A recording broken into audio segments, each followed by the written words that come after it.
Hello students, my name is Preeti Garewal and welcome to Ambition Nursing Classes।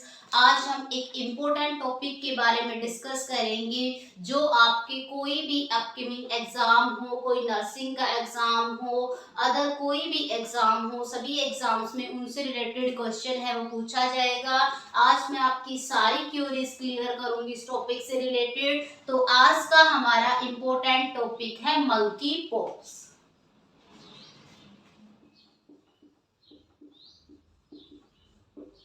ठीक है, आज हम discuss करेंगे मंकी पॉक्स के बारे में। जो मंकी पॉक्स है वो आजकल की बहुत ही ट्रेंडिंग डिजीज कंडीशन है, तो हम मंकी पॉक्स के बारे में डिस्कस करेंगे। सबसे पहला हमारा मंकी पॉक्स से रिलेटेड जो पॉइंट है, ये कैसे डिजीज है हमारी, ये हमारी एक टाइप की जूनोटिक डिजीज कंडीशन है। ठीक है, जूनोटिक डिजीज कंडीशन वो डिजीज कंडीशन होती हैं जो एनिमल से ह्यूमन बीइंग के अंदर ट्रांसमिट होती हैं। एनिमल्स टू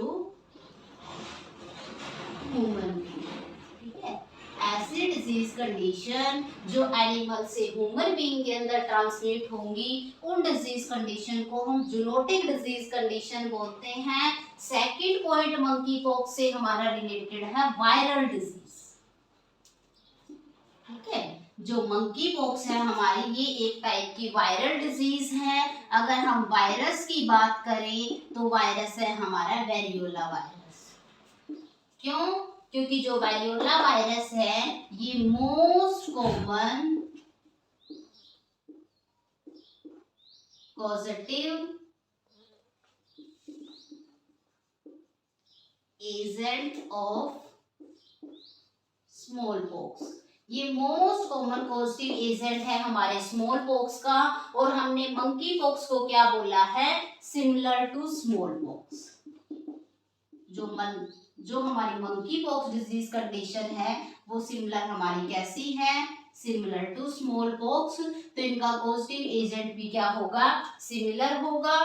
ठीक है, तो हमने दो पॉइंट डिस्कस किए हैं कि जो हमारी मंकी पॉक्स है वो जूनोटिक डिजीज कंडीशन है, वायरल डिजीज कंडीशन है।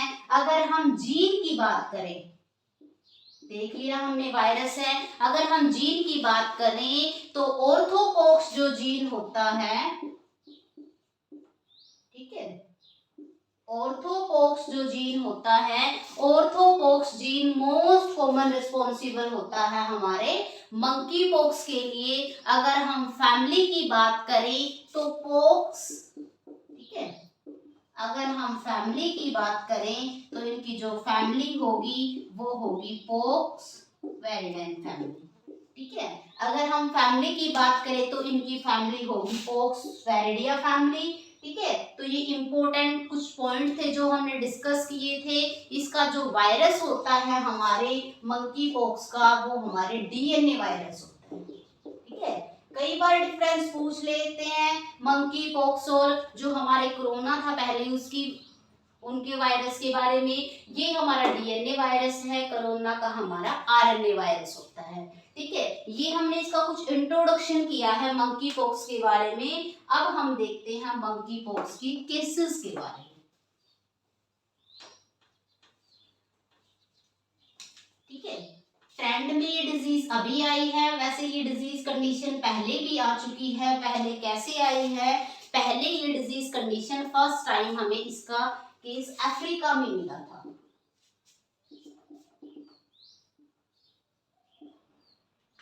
फर्स्ट टाइम हमें इसका केस कहाँ मिला था?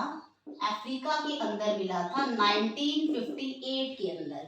1958 में हमें इसका फर्स्ट केस मिला। उसके ऊपर हमने क्या किया? अप्लाई की स्मॉल पॉक्स वैक्सीन। ठीक है, उसके ऊपर हमने स्मॉल पॉक्स वैक्सीन अप्लाई की। अगर हमने जब उसके ऊपर स्मॉल पॉक्स वैक्सीन अप्लाई की तो उसके बाद क्या हुआ कि ये जो हमारे केसेस थे 1958 में जो इसका केस आया था वो क्या हो गए? सबसाइड हो गए। ठीक है, सबसाइड हो गए। सबसाइड कब हुए? 1977 में क्या हो गए? इनके जो केसेस थे वो सबसाइड हो गए। फर्स्ट टाइम जब हमें 1958 में इसका केस दिखा था वो हमें कहाँ पे दिखा था? लेबोरेटरी मंकी के अंदर, लैब्स के अंदर कुछ मंकी को लाया गया था, उनके अंदर फर्स्ट केस इसका दिखा था, फिर ये सबसाइड हो गया था। उसके बाद इसके केसेस अभी हमें देखने को मिले हैं, अभी इसका केस मिला है हमें यूके के अंदर, ठीक है, यूके के अंदर केस मिला है। कब मिला है? 7 मई को मिला है। एक पर्सन था, वो निजेरिया से यूके आया था और वो इसका केस लेके आया था। निजेरिया गया हुआ था एक पीपल, जब वो यूके वापस आया तो उसके इन्वेस्टिगेशन की, डिटेक्ट किया, पहले उसके अंदर साइन एंड सिम्टम्स आए, ठीक है, फिर उसको स्पेशल आइसोलेशन यूनिट है वहां पे ट्रांसमिट किया गया, फिर उसकी आइडेंटिफिकेशन हुई, फिर हमें पता चला कि उसको जो पर्सन है वो किससे, मंकी पॉक्स से इफेक्टेड है। अगर हम इंडिया की बात करें, ठीक है, इंडिया की बात करें तो इंडिया में सबसे पहले आया था केरला के अंदर, इसका केस आया था इंडिया के अंदर। और कब आया था? 14 जुलाई को इसका क्या आया था, इंडिया के अंदर केस आया था। तो फर्स्ट टाइम हमें अफ्रीका में मिला था ये 1958 में, लैब्स के अंदर जो मंकी लाए गए थे उनके अंदर, फिर हमने उसके ऊपर स्मॉल पॉक्स की वैक्सीन अप्लाई की और 1977 के अंदर ये सब्साइड हो गया था। फिर इसका हमें यूके के अंदर केस मिला, 7 मई को केस मिला, ठीक है, अभी की बात है ये, 7 मई को केस मिला और फिर अभी हमें इसका केस मिला है 14 जुलाई को। और अब तक अगर हम इनकी बात करें, अगर अब तक हम इनकी बात करें तो मंकी पॉक्स की वजह से 5 डेथ्स हो चुकी हैं अब तक, ठीक है, टोटल 16,000 केस आ चुके हैं मंकी पॉक्स के, ठीक है, और ये 75 कंट्रीज को इफेक्ट कर चुका है। अभी तक का हम डाटा देखें तो ये 75 कंट्रीज को इन्वॉल्व कर चुका है, 5 डेथ हो चुकी हैं इसकी वजह से, 16,000 इसके केसेस आ चुके हैं। तो इसकी वजह से जो हमारी WHO टीम है, ठीक है, इसकी वजह से क्या किया, जो हमारे WHO टीम है, WHO टीम ने इसको क्या घोषित कर दिया, WHO टीम ने इसको पब्लिक हेल्थ इमरजेंसी घोषित कर दिया।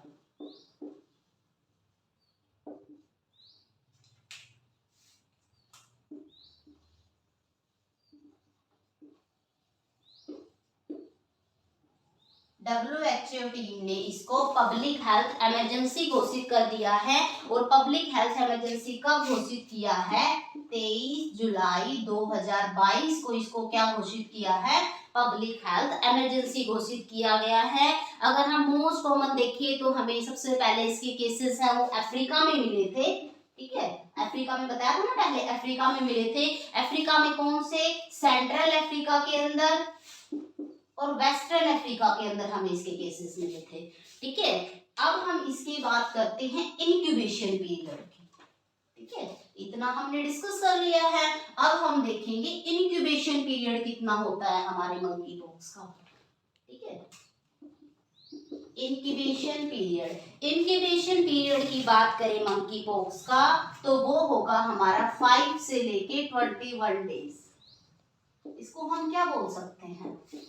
मैक्सिमम इंक्यूबेशन पीरियड, ठीक है। उसके बाद हम देखें आइसोलेशन की बात करते हैं।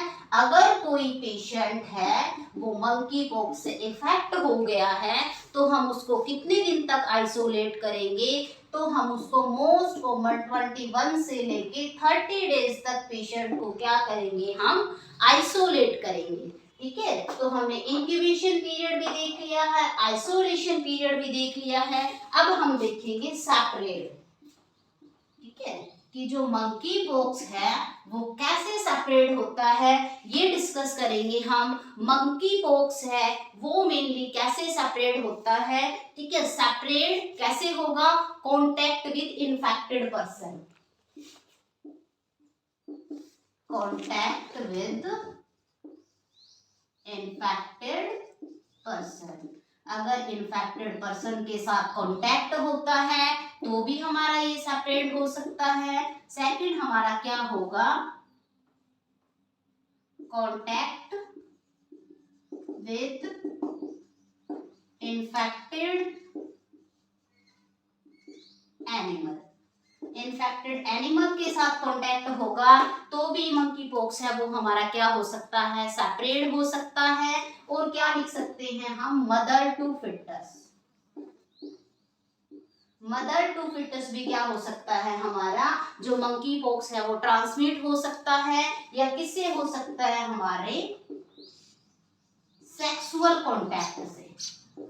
ठीक है, कंटामिनेटेड इन्फेक्ट, जो इन्फेक्टेड पर्सन है उसके साथ कांटेक्ट करने से, इन्फेक्टेड एनिमल के साथ कांटेक्ट करने से, मदर से फिटस में, या सेक्सुअल कांटेक्ट के थ्रू क्या हो सकता है हमारा जो मंकी पॉक्स है वो one person to another person क्या हो सकता है हमारा, सेपरेट हो सकता है। ठीक है, यहाँ तक समझ आ गया कैसे सेपरेट होगा, कैसे आइसोलेशन होगा, क्या इंक्यूबेशन पीरियड होता है हमारे मंकी पॉक्स का। ठीक है, WHO ने कब इसको क्या किया था, इमरजेंसी घोषित किया था।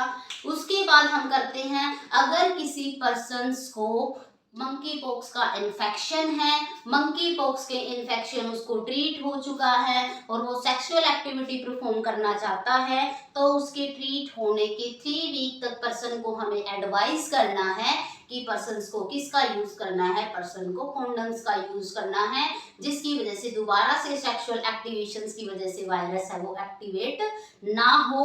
आगे हम करते हैं मंकी पॉक्स का ट्रांसमिशन। ठीक है, आगे हम मंकी पॉक्स का ट्रांसमिशन करेंगे। ट्रांसमिशन है मेनली वो हमारे 2 टाइप का ट्रांसमिशन होता है, एक होता है हमारा डायरेक्ट और दूसरा होता है हमारा इनडायरेक्ट। ठीक है, समझ आ गया, एक होगा हमारा डायरेक्ट और दूसरा होगा हमारा इनडायरेक्ट। डायरेक्ट का मतलब होगा हमारा कोई भी ब्लड के through,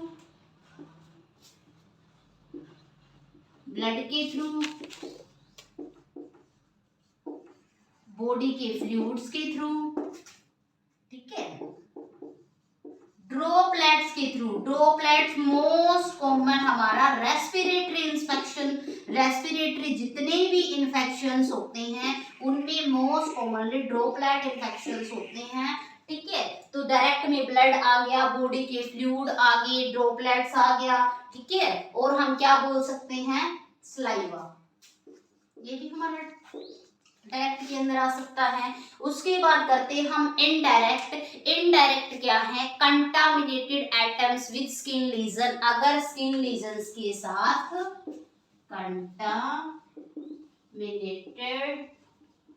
items with skin lesions.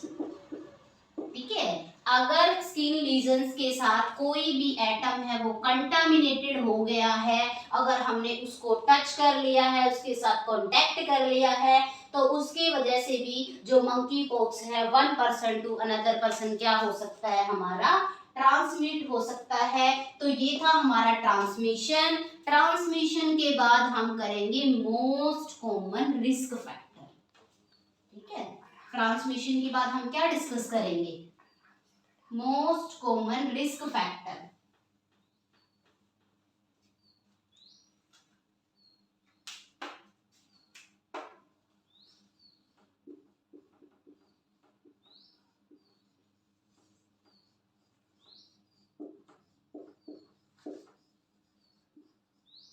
Most common risk factor को डिस्कस करेंगे। मोस्ट कॉमन रिस्क फैक्टर में सबसे पहले हमारा रिस्क फैक्टर आएगा चिल्ड्रंस।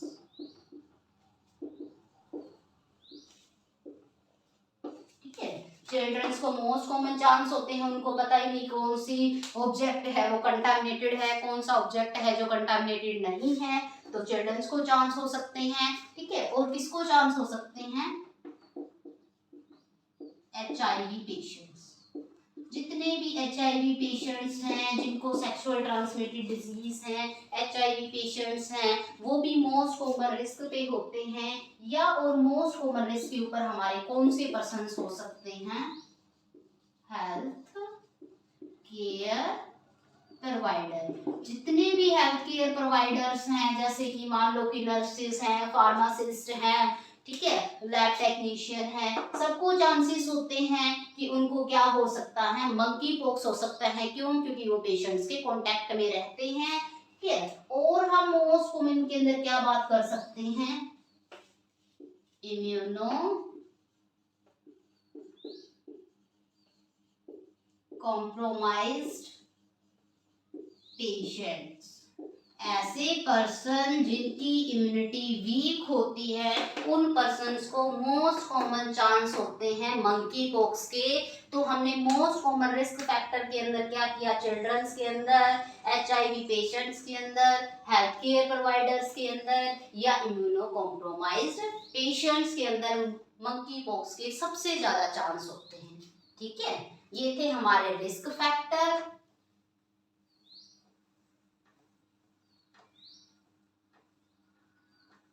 रिस्क फैक्टर के बाद हम बात करेंगे sign and symptoms. Sign and symptoms क्या होंगे? Sign and symptom most commonly हमारे दो स्टेजेस के अंदर होंगे। सबसे पहले होगी हमारी फर्स्ट स्टेज।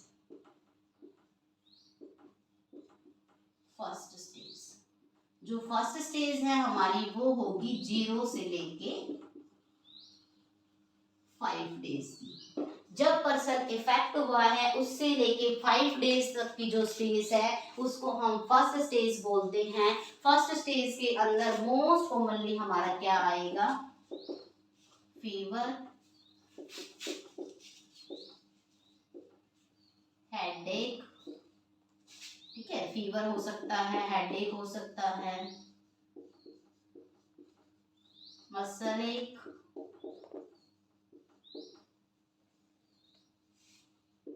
बॉडी एक, फैटीग या वीकनेस। ठीक है, ये हमारे फीवर है, हेडेक है, मसल एक है, बॉडी एक है, फैटीग है, वीकनेस है, ये हमारे फर्स्ट स्टेज के अंदर आएंगे। ठीक है, ये थी हमारी फर्स्ट स्टेज। उसके बाद डिस्कस करेंगे हम second stage.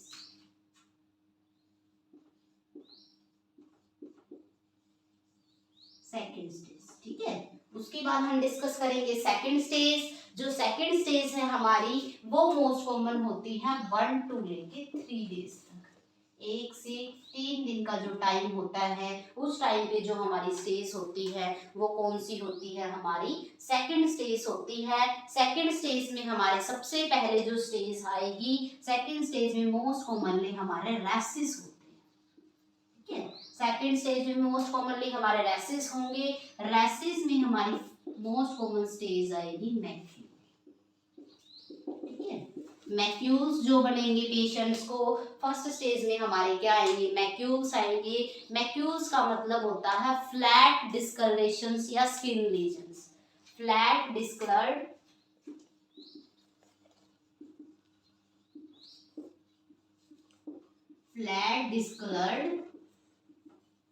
Skin lesions.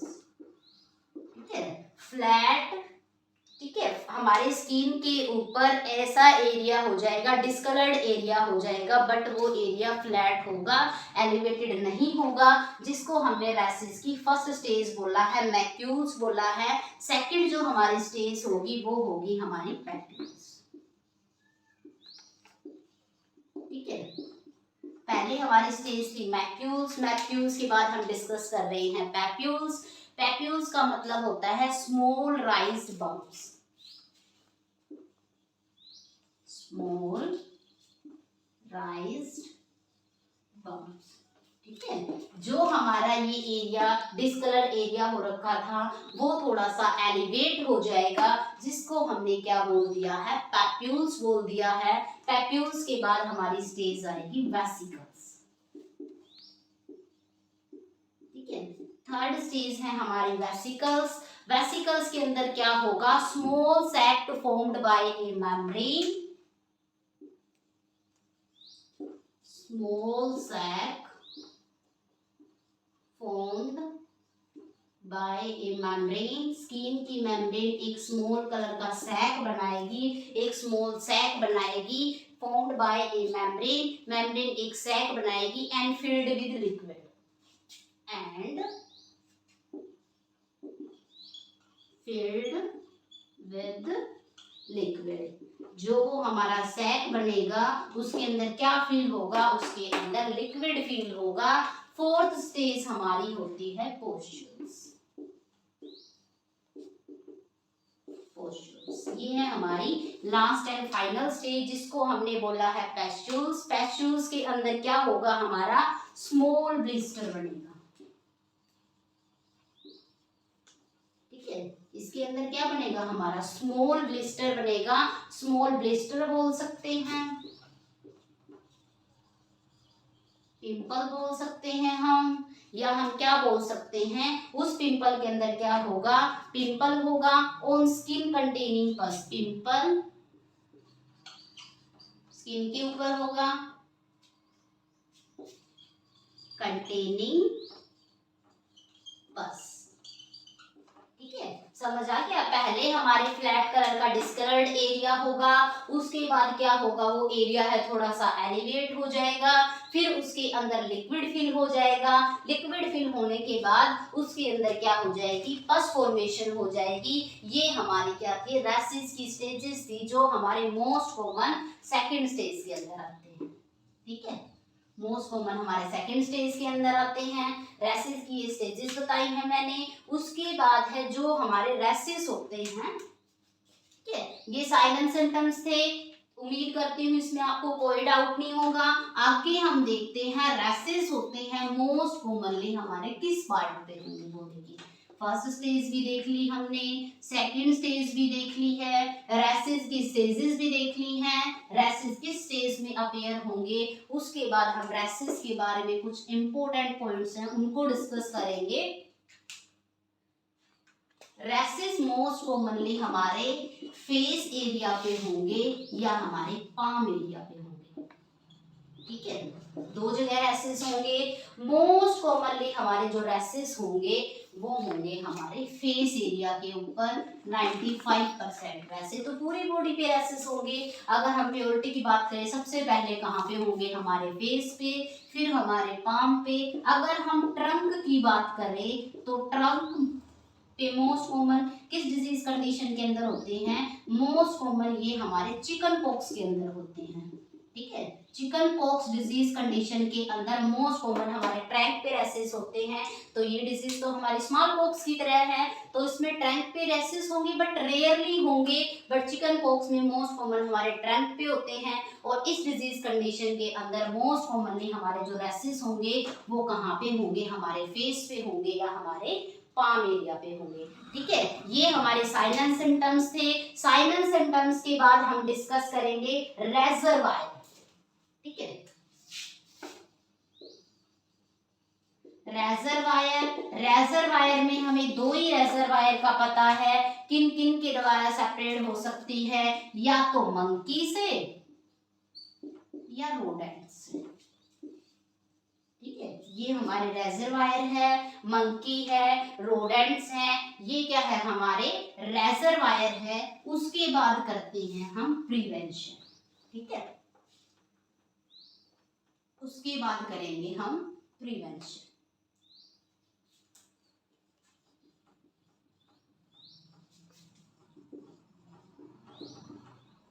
Prevention, prevention क्या होंगे, मोस्ट कॉमन या बेस्ट प्रिवेंशन हमारे क्या होंगे। सबसे पहले हमें क्या करना है, आइसोलेशन ऑफ द पेशेंट। सबसे पहले जो इन्फेक्टेड पर्सन है उसको हमें क्या करना है, आइसोलेट करना है। उसके बाद क्या करेंगे हम, avoid touch of the isolated person. Avoid touch of the isolated person. जो आइसोलेटेड पर्सन है उससे हमें टच नहीं करना है, उसे टच नहीं करना है। ठीक है, और हम प्रिवेंशन में क्या लिख सकते हैं, बार बार हैंड को वॉश करें। किसके साथ वॉश करें, अल्कोहल बेस्ड सैनिटाइजर के साथ। तो हम क्या करेंगे, यूज अल्कोहल बेस्ड सैनिटाइजर। ठीक है, अल्कोहल बेस्ड सैनिटाइजर का यूज करना है हमें। पेशेंट्स को आइसोलेट करके रखना है। जो पेशेंट आइसोलेट किया हुआ है उसको हमें टच नहीं करना है। ये थी हमारी कुछ प्रिवेंशंस जो हम यूज कर सकते हैं। ठीक है, जब भी हम स्नीजिंग कर रहे हैं, कफिंग कर रहे हैं, हमें क्या करना चाहिए, क्लोथ का यूज करना चाहिए या हैंकी का यूज करना चाहिए फेस के ऊपर, जिसकी वजह से ड्रॉपलेट इन्फेक्शन है वो नहीं होगा। उसके बाद सबसे इम्पोर्टेंट पॉइंट हम डिस्कस करेंगे मैनेजमेंट। ठीक है, देख लिया हमने कैसे होगा, मैनेज भी करना पड़ेगा। ठीक है, मैनेजमेंट हम दो टाइप से करेंगे। दो टाइप से हम मैनेजमेंट कैसे करेंगे, या हम पेशेंट को वैक्सीन दे सकते हैं, ठीक है, या हम पेशेंट्स को क्या प्रोवाइड कर सकते हैं, ड्रग दे सकते हैं। वैक्सीन में हम क्या बोल सकते हैं, मोस्ट कॉमन जो हम स्मॉल पॉक्स में वैक्सीन यूज करते हैं वैसी वैक्सीन हमें यूज करनी है। तो वैक्सीन है हमारी जीनोस, JYNNEOS,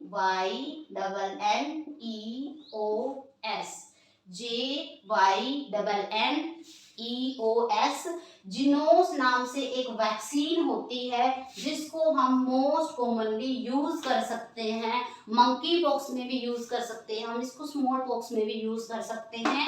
उसके बाद हम ड्रग की बात करते हैं तो ड्रग है हमारी टीकोवेरिमेंट, TECO, TECOVIRIMAT।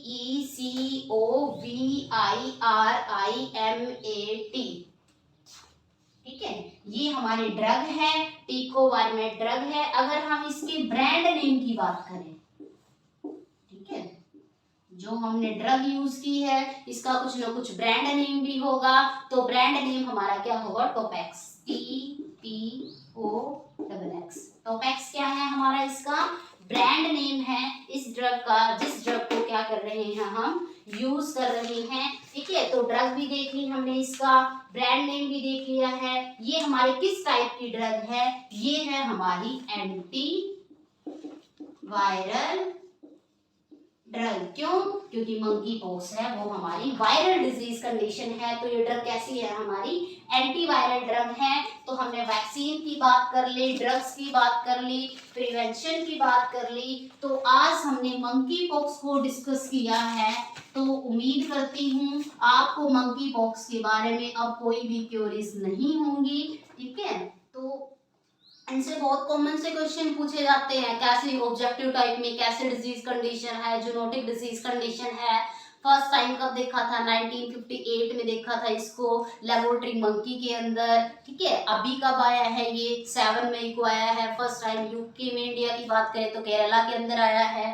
ठीक है, ट्रांसमिशन कैसे हो सकता है इसका, ठीक है, और अब तक कितनी कंट्री को इफेक्ट कर चुका है, 75 को 16,000 केसेस मिल चुके हैं हमें, 5 डेथ हो चुकी हैं। पेंडेमिक इमरजेंसी या पब्लिक इमरजेंसी है वो कब घोषित किया है WHO ने। ये इम्पोर्टेंट कुछ पॉइंट्स हैं जो आपको लर्न करने हैं आपके अपकमिंग एग्जाम के लिए, आपकी नॉलेज के लिए, जो बहुत ही बेनिफिशियल हैं। ये था हमारा आज का topic monkey pox. And thank you so much students.